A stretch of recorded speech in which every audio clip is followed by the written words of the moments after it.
Well, it was given by the Minnesota Business Magazine.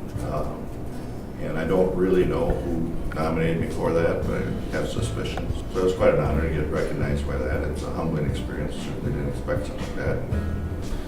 But interestingly though, back in about 1985, there was a big push by communities to have quality councils in the community to improve the quality of the community that you're in. And I was involved in that through the college and through the community, and Faribault was involved in that community council and the quality council. And one of the things that our consultant at the time was Bob Schwartz. He asked, what's your goal? What would be your goal in life to do as part of the quality council? And my goal at the time, as I was looking through some old files and stuff well back, was that be recognized in the industry as a leader in the industry. And didn't really focus on trying to achieve that, but it was, back 30 years ago, that was a goal, and apparently we do have some recognition. Grew up in Faribault. My whole family was there. I'm the number 3 son out of 4, so my dad is a plaster and started his own business as a plastering contractor. And my dad really didn't have any hobbies other than working. He liked working, and that's what he did. My grandfather was an outdoorsman, and he lived next door to us, so we were exposed to that all the time with his fishing and hunting. But my mother, growing up with him, didn't like fishing and hunting because he was always going and doing something else. I got involved with outdoors activities, boating, that type of thing, because of the friends I was with growing up. My dad is a plaster and started his own business as a plastering contractor. So I grew up working in that business with my father as I was going through high school. That type of thing. Went to a parochial school up to 8th grade, and then got into high school where they had some industrial arts classes and stuff. Spent the first couple of years of high school, 9th and 10th, 11th grade actually too, I guess, taking the classes that everybody has to take so you can go to college and that type of thing. I wasn't a very good student, but I took the Latin and biology classes that are required for college admission.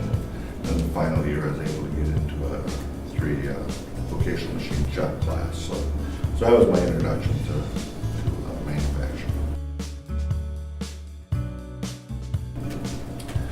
Well, at the time they were drafting people, and I graduated from technical college there when it first opened, when they first had their first machine shop class. I was in that, so in the first graduating class from the tool class.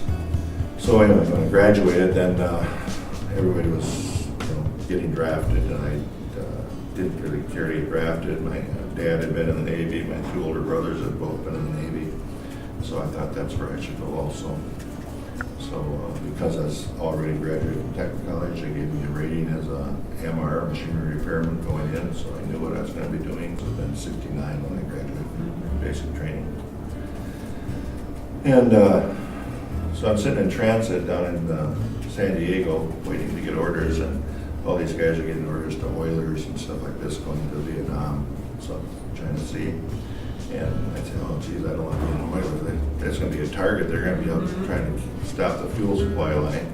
So I got my orders as to an ammunition ship. So I picked up the ship in the Philippines, Subic, and first time out to sea, we went to Hong Kong for R&R. But we drove through a typhoon getting there. So my first time at sea was going through a typhoon on the way to Hong Kong. One of the best experiences we've got from that is in 1979 when we started the business, I also initiated a reunion of those people that we were in the service with. So we hadn't seen each other basically since '72. Most of us got out about the same time. And we hosted that at our house. So we opened the business on July 1st, and July 4th weekend we had everybody at our house for the reunion, and enjoyed that. So we've been doing that. We started out meeting every 5 years after that, soon went every 3 years. So a lot of our travels over the years have been going to reunions in different parts of the country with our Navy friends. So the kids have grown up and together. The kids always came. Now their kids are coming, so you end up with 3 generations and all getting together at least every 3 years. I don't know what the curricula was for choosing that, to say that you would qualify for that. I don't feel successful. I don't feel like I've accomplished a great deal, but I have a lot of satisfaction in having existed this long and having built the business that we have. It's not that it's profitable and you have a lot of money or anything. That had nothing to do with it. It's the relationships you met. Relationships mean a lot to me, and I'm not a real outgoing person. I'm more introverted than anything else, I think, but those relationships are important to me, whether it's a customer that we have or my accountant or salesman that I work with.